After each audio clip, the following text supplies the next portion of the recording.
Pour la reprise, je me suis dit ce serait cool de vous raconter 3 anecdotes, une qui est fausse, et c'est à vous de la deviner. Et vous aurez la réponse dans la prochaine vidéo.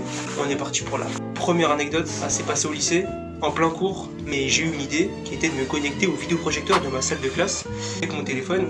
C'est ce que j'ai fait. Du coup, je vais en cours, je m'installe sur la chaise, j'attends que le cours y passe. Une fois que le temps il est passé, je prends mon téléphone, je me connecte au vidéoprojecteur. J'ai éteint le vidéoprojecteur. Le prof comprend pas, mais il croit que c'est un bug, donc il rallume et se pose pas plus de questions que ça. Bah moi je me dis, c'est carré, go l'éteindre une deuxième fois. Le temps il passe, je l'éteins une deuxième fois. Là le prof se dit que le vidéoprojecteur a un problème, donc il décide de l'éteindre. Moi je me dis, go l'allumer, tout simplement. Mais avant de l'allumer, j'attends quelques minutes, sinon c'est cramé sinon. Puis je l'allume, et là le prof se dit que c'est peut-être pas un bug, c'est peut-être une personne qui s'est connectée dessus, donc il nous demande, mais nous, on dit non. Forcément, si on commence à dire oui, on est tous morts. Du coup, dans le doute, il continue son cours et il laisse le vidéoprojecteur allumé. Puis le temps passe, cette fois-ci, je l'éteins. Et il se dit, non, c'est pas un bug, il y a quelqu'un qui se moque de moi. Du coup, il commence à nous mettre un coup de pression, il nous dit de ranger nos téléphones. Et le premier qui voit sortir son téléphone, il l'exclut du cours. Ce qu'on fait, c'est qu'on écoute le prof, on range nos tels, le temps il passe, et comme par hasard, le vidéoprojecteur ne bug plus.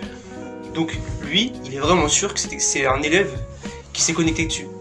Et à un moment, il y a une personne qui reçoit un message, donc il décide de sortir son téléphone en cachette. Le prof le voit, pour le prof, c'est une certitude, c'est ce mec-là qui est connecté et qui s'amuse avec le vidéoprojecteur.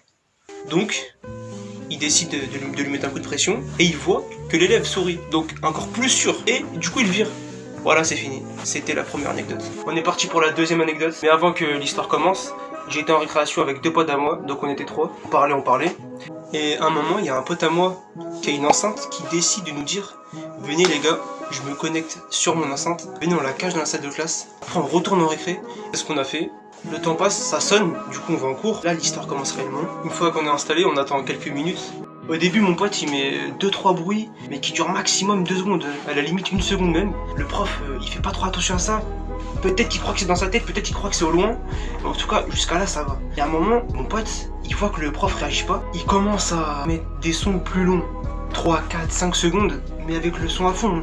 Ouais, parce qu'il faut bien s'amuser un peu, voilà. Et là, le prof, il commence à comprendre que c'est peut-être pas au loin, ni dans sa tête.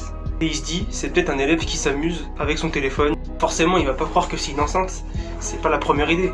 Par contre, il est sûr que c'est un élève. Quand tu penses que c'est un élève qui a fait une connerie, tu demandes.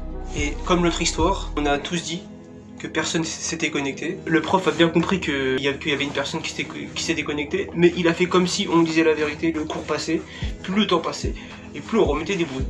Forcément, à un moment, le prof a forcément cramé quelqu'un. Il a cramé qui? Mon pote. Et quand il a cramé en train de parler avec moi. Donc il s'est dit, j'étais complice, donc il m'a viré avec lui. En plus, il s'est fait confisquer son enceinte. Voilà.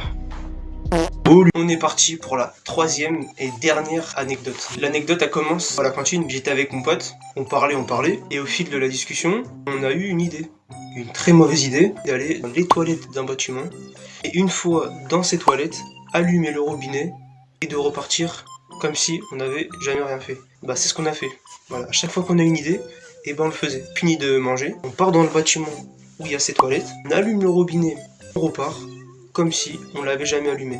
Une fois qu'on est sorti de ce bâtiment avec mon pote, quelques minutes passent, et là il y a une personne qui va dans le bâtiment où on était, et dans les toilettes où on était. Après elle ressort, et quand elle ressort, elle va direction CPE. Moi et mon pote, dès qu'on voit cette personne aller direction CPE, on commence à stresser, on commence à se dire qu'elle va dire ce qu'elle a vu, mais après on se dit peut-être qu'elle va juste se poser dans le bâtiment où il y a la CPE, et c'est pas, à notre grande surprise, la CPE, des surveillants sortent dans la cour, commencent à nous réunir, chercher un coupable, parce que c'est pas bien de faire ça les gars. Une fois qu'elle nous a tous réunis, elle nous met un coup de pression, bah oui forcément, pour que l'accusé s'accuse tout seul quoi. Et là, bah nous on commence à stresser, les autres élèves ils comprennent rien du tout à ce qui se passe, et très vite ils ont trouvé un coupable parce que il fallait trouver quelqu'un. Mais par contre, le temps il était long, pour nous il était long. Mais l'important c'est que nous, moi et mon pote, on n'a pas été suspects, on n'a pas été accusés, tout est bien qui finit bien pour nous. Nous on a continué nos cours, et après on est rentré chez nous comme si on n'avait jamais rien fait.